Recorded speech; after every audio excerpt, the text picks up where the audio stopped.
Hello, I'm Rob. Thank you very much for checking out R&B Reviews. It's great to be back doing more reviews of movies that are in theaters as well as out on DVD. And today I'm going to be reviewing a Robin Williams movie, and as many of you know, Robin Williams, was a very beloved comedic actor who could also do dramatic roles, and his death was unfortunate. He was, very great and talented, and of course when I was growing up, a lot of his movies were around. You had, Aladdin, Mrs. Doubtfire, and Jumanji. Well, today I'm going to be reviewing a movie that he did that's not really well known. It's a movie that I didn't really see much, if at all, in any tributes to him when they mentioned, the work that he had done. It's called Man of the Year. It came out back in, I think, 2006, and it's directed by Barry Levinson.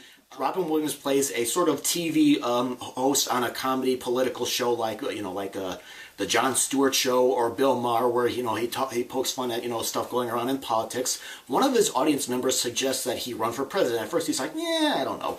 Well, he gives it some thought and he thought, what the hell, let's do it.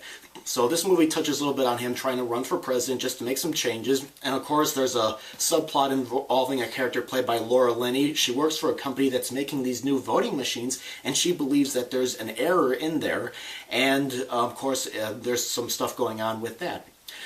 So I'm going to go ahead and tell you what I thought about it, and I'll also touch a little bit on, why this movie might not be better known. For one thing, Man of the Year is a satirical movie, or satire. For those of you that don't know, satire is a movie where a filmmaker, uses comedy to make points that he or she thinks is wrong with, what's going on in society. This movie makes satirical points on, politics, the TV industry, and whether machines really are perfect as they're supposed to be. I think this movie demonstrates the skill that Robin Williams could do. This movie, he can do his usual over-the-top comedic moments. He can also do some very restrained comedic ones, and there's also some dramatic moments, and I think this movie, like I said, it shows off everything that he could do in this movie. The cast itself was pretty good for the most part. Christopher Walken is in this movie, and he plays his manager, and as I mentioned, Laura Linney's in the film.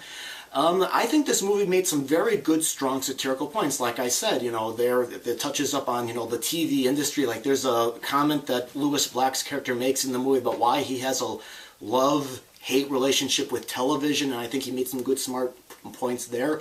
There was some very nice points about, political machine altogether and what politicians really do when they say they're going to do stuff for the people. So I think it really, on that part, some very smart, ideas were made with this movie. I also thought that Barry Levinson, for the most part, did a very good job with directing the movie, with the handling most of the actors, the lighting, helped create atmosphere in it when it needed to, and he kept it moving for the most part at a very good pace.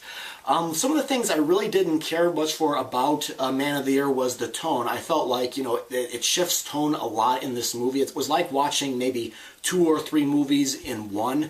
For example, you would get, the quieter satirical moments. Then the next moment, there's some scenes where Robin Williams is doing almost like his over-the-top comedy. There's a couple of points in the movie where he kind of does, his, over-the-top stand-up that you might have seen him do at points.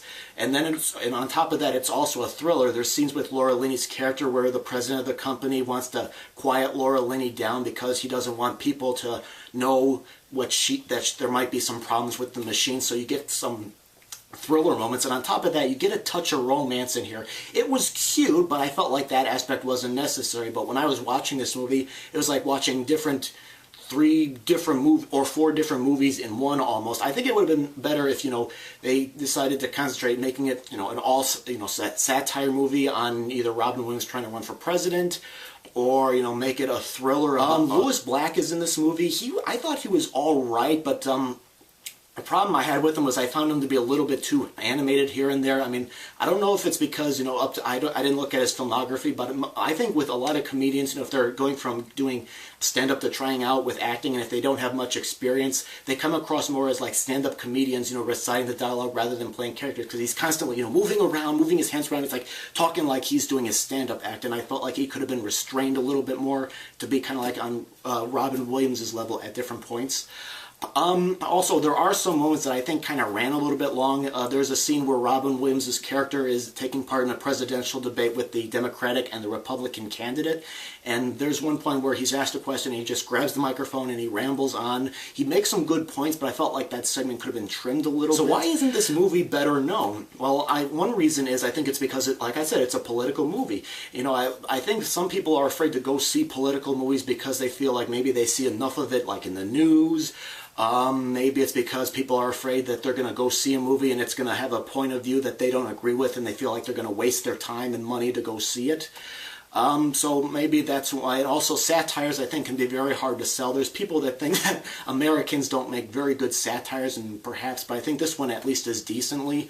But I think some people don't get satire because the humor is maybe a little bit more dry, and I think people might miss over it. It's not like, you know, like an over-the-top comedy where they really punch home the punchline. You know, it's one of the things where you watch people discuss this stuff. I think another reason why this movie may not be better known is because at the time it got mixed reviews from critics and it didn't do very well at the box office, and as a result it's probably why it's not really ranked high on Robin Williams' filmography with his other work. But like I said, I think this movie shows what he could do as a performer. You know, he could be over the top when he wanted to, he could be restrained, and he can also be very dramatic when called upon to do it. So even though I thought this movie was a bit of a mixed bag, I do think it's worth checking out. I think it does make some very good points. I think Robin Williams is very good in it. I just wish that, you know, the tone wasn't all over the place. It's also very well directed, you know, even though the tone's all over the place. You know, the thriller scenes are very well, you know, lit and directed. The comedy sequences and the satirical moments are very well directed regardless. So, all right, that's my review of Man of the Year, and I'm going to go ahead and open the floor to you. If you're a Robin Williams fan, have you seen this movie? Have you not seen this movie? And if you have, do you agree with what I've been saying or do you disagree? Go ahead and post your comments, and thank you very much for watching.